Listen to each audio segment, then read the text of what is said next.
I am beat today. I was beat when I got up this morning. I slept really good last night.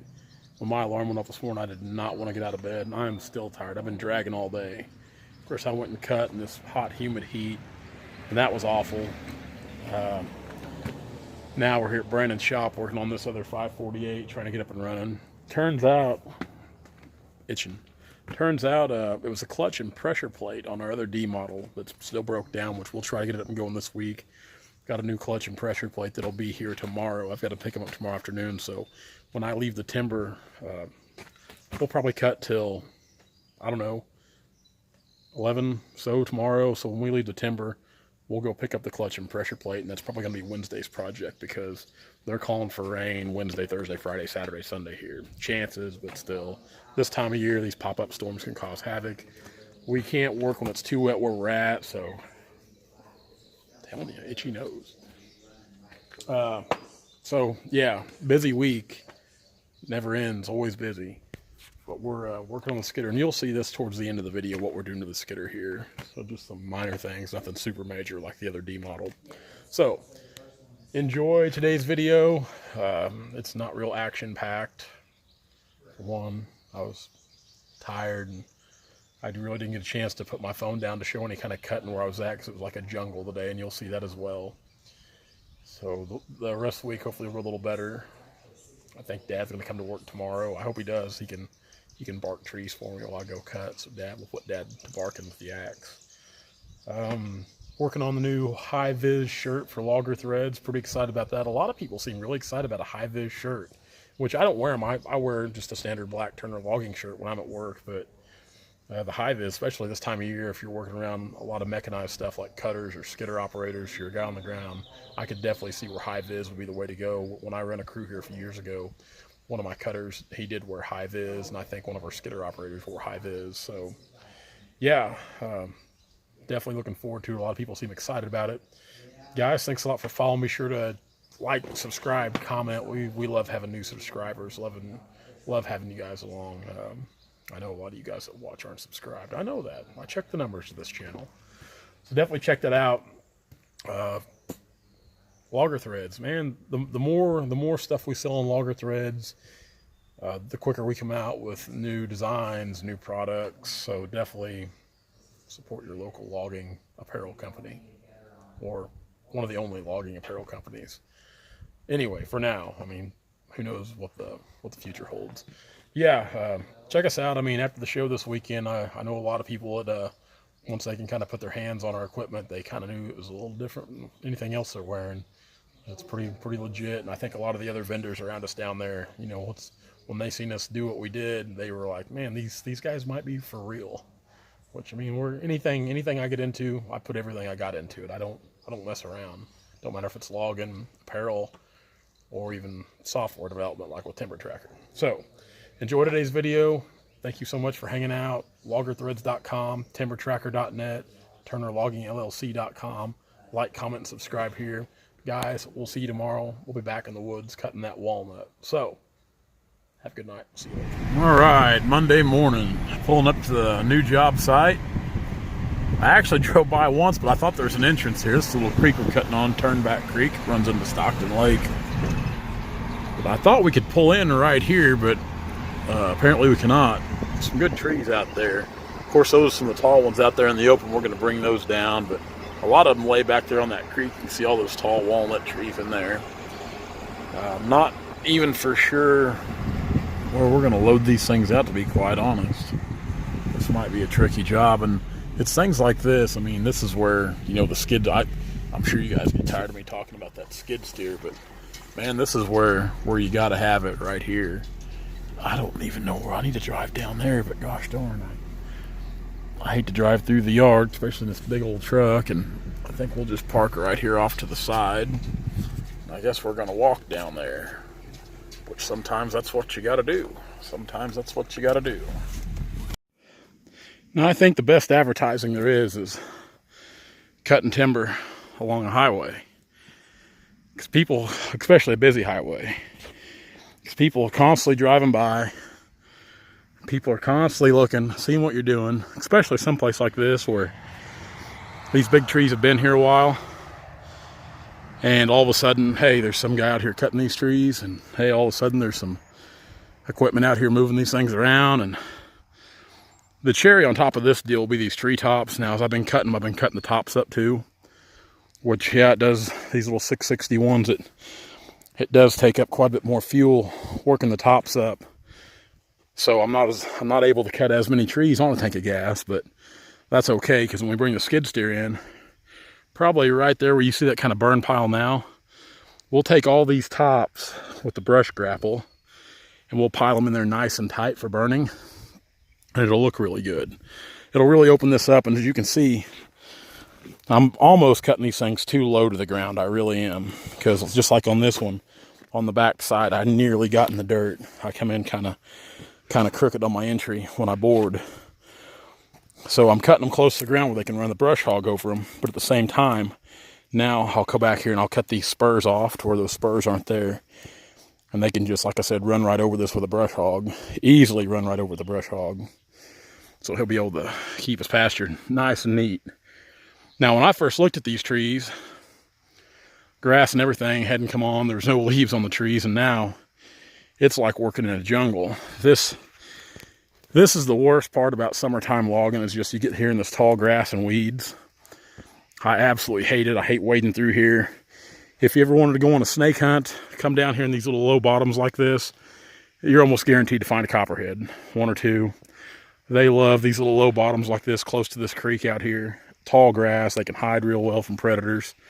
We do have a overabundance of chicken hawks here, and they need to step up, catch some more of these snakes, because, like I said, there's no shortage of copperheads, and I'm sure there's probably some water moccasins along this creek. But yeah, it's you really need a weed eater to come in and weed eat around these trees before you cut them, just because, you know, when we bore them, we get so close to the ground with the saw. So I like for all the grass to kind of be laid back. So I take the saw and I almost kind of use it as a weed eater. I'll cut the grass down around these trees before I go into bore and cut them. So it's hot and humid today. It was raining this morning. I really didn't know if I was going to be able to cut logs today. We're going to have about 2 good days of work, then it's rain for the rest of the week. Update on the other skidder. It was the clutch and pressure plate that went totally out of the 540D that's stuck in the wood. So talked to Dad this morning, talked to our mechanic. Those parts should be here tomorrow. I'll pick them up tomorrow afternoon, and we'll try to get all that put in towards the end of the week with the rain. So in this job down here, we can't be making ruts. I mean, that was one of the big stipulations, which I don't think we'll have any trouble there.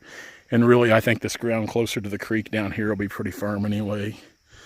Compared to cutting up in Harrisonville, Pleasant Hill area where we were back down here around home, see, we're just 15 miles west of Springfield. We're here at Halltown, Missouri. And to be honest, I don't even know if Halltown's got a post office, but Halltown's a little bitty place on old Route 66, which it's known for having good timber. My dad's always talked about how good the timber is down here, the walnut and even the oak. And it's true, you know, even down here, which he's got a big sap line on them, there's really no worm in these trees so far that I've seen. But at the same time, there's no cattle in here. As far as big trees, there's nothing super big, but you get over here in this little patch of timber, everything's just kind of tall and uniform. The car there checking things out. Yeah, just good tall uniform trees. Be a good footage job, good clean trees, a lot of slick little shipping logs. So let's get back on the saw here, get this one worked up, then we'll see if we can't get a few more of these guys laid down. This is a bad thing about cutting this walnut or anything when the sap's up. Like that tree, the very top of this tree got into the bark and peeled the bark, which we really didn't bust any limbs or hurt the tree any, but it just looks bad. It looks terrible. It's an eyesore. And when I cut this tree, see, I've got to cut that one there. You can see my orange paint on it, and this one over here. But I thought I could put this tree, lay it right in here. But she come left just a little bit. And like I said, a little bit just to peel that tree up. Now, that'll probably scar. I mean, it's not going to kill the tree, but it'll definitely scar it for down the road, which it'll still grow to be a good tree. It will. I mean, it was never It's got some knots on it, you can see, so it was never going to be a high-grade veneer tree anyway, but still, I hate to scar those trees up. So in places like this, you really try to decide which tree you're going to cut first. Like this one here is wanting to fall back in here into this tree. So I really need to cut that tree first, but oh, I don't know, it's a mess. I really need to get the skid steer down here and make some roads so I can get in here a little better too. Wall these weeds down, and just cutting these tall weeds and grass, it's just a nightmare. I was topping the tree. I got the tree top, but right there she fell off. I threw my chain, so I've got my wrench and oil and gas over here on a log anyway, so we'll tighten up and get back to it. I think these will be the worst ones of the bunch. Down in here where this grass is real tall, across the creek. You don't get me wrong, it's tall grass, but nothing like it is right in here. It's just a nightmare right in here. Tall trees though, good tall trees. Good tall, there's so many trees in here. Like I said, we went through and painted every tree. And actually there was another company that looked at these after I did that painted trees. And for the most part, 95% of the trees each of us painted, we painted the same trees. There was a few that I painted that he did, and there was a few that he painted that I didn't, which, you know, that's not uncommon. But like I said, it's about 95% for what's in here. So it's right on. Now, I did mark a few trees, smaller trees that got the tops out of them that are not healthy. And for this type of timber, I felt that they should be cut and brought down. That was my honest opinion on them. And the landowner agreed, which, like I said, they're not real big trees, but I think it'll improve the overall health of the stand. As many younger trees as there are in here, and those trees are still green. They're still putting out leaves every year, but they're in bad shape. So rather than them suck up things from the ground and the canopy, we'll take them out and let these smaller guys have a better chance to go. All right, it's hot. Never a dull moment. We're always working on something. We're actually this skidder. One we've been working on, this other D model. So when I bought this skidder, it had 34s on it, and they put 28s back on it. When they did, they didn't put all the bolts in there, and they didn't send them with the skidder, which was an inconvenience. So we've had to put all new bolts in it at the same time. I think this wheel over here, it didn't match up too well or something, but we've went and we've cleaned these bolt holes up a little bit, you know, because they put these bolts in there and put nuts on the back side, and that just didn't work. So the bolts didn't fit, they were loose, so it kind of smoothed down the threads a little bit. So we got a tap and we kind of straightened the threads back up and cleaned them up. So that's what we're working on. The backs need about all the bolts, but I think we put 2 new ones in the front here. You can see there. So when we get done with this, we're over here now working on this wheel. We're gonna cut this off and we'll put a tree pusher on here. And this thing, it's really in pretty good shape. As I said before, we need to repack a couple of cylinders, but for the most part, it doesn't need a whole lot. It just needs we'll work on it periodically. And sometimes I think about selling this old machine. It crosses my mind. I'm torn. I don't want to sell it, but sometimes I think about selling, and I never know what I want to do from one day to the next sometimes. One thing I am going to do, we're going to put some 23s on it. We're going to take these 28s off eventually, because 28L is just a little big for what we need. The back 2 tires are not in great shape, but they've actually got a little bit of life left in them. The front tires are just a step above racing slicks. They'd hold chains for guys that run chains, but it needs a good power washing, cleaned up a little bit. This needs to be line board right here, line board and redone. That's been slopped out. And I was talking to somebody at the show about machines out of Texas, or anywhere down the south, not just Texas, but it seems like when you buy a forestry sitting out of the south, it's usually been run really hard. I'd even call it mistreated. It's just like those guys down south, and I apologize to you guys that are watching from the down south, but it just seems like guys down south are a little harder on their equipment. And the further north you go, it seems like forestry equipment, the older stuff's in a lot better shape. And I think that goes with farm tractors as well, because we've had this conversation, even construction equipment. So course, we got the back end lifted up off the ground here to position these. We're just finishing up this side now.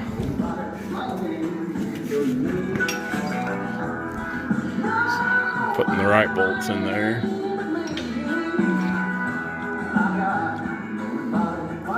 Yeah, the old skidder's in pretty good shape, really.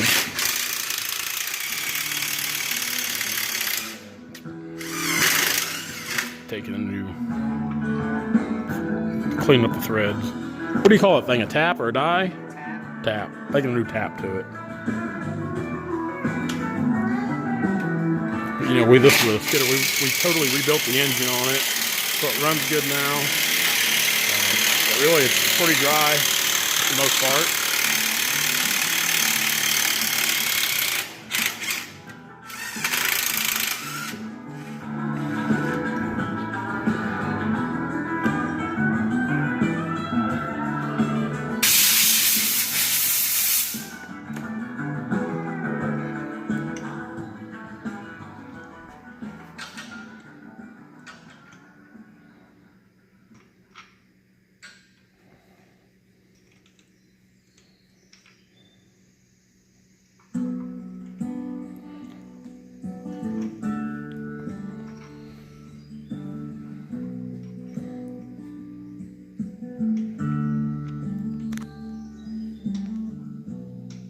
I was 18, my brother was 21. One Saturday evening, when all the work was done, we went down. Good old machine. But I am on the fence about keeping it or getting rid of it. I don't know what to do. It's different all the time. My brother Walter. I've had people try to buy this before, and when they tried buying it, I didn't want to sell it. My mood changed a lot on equipment.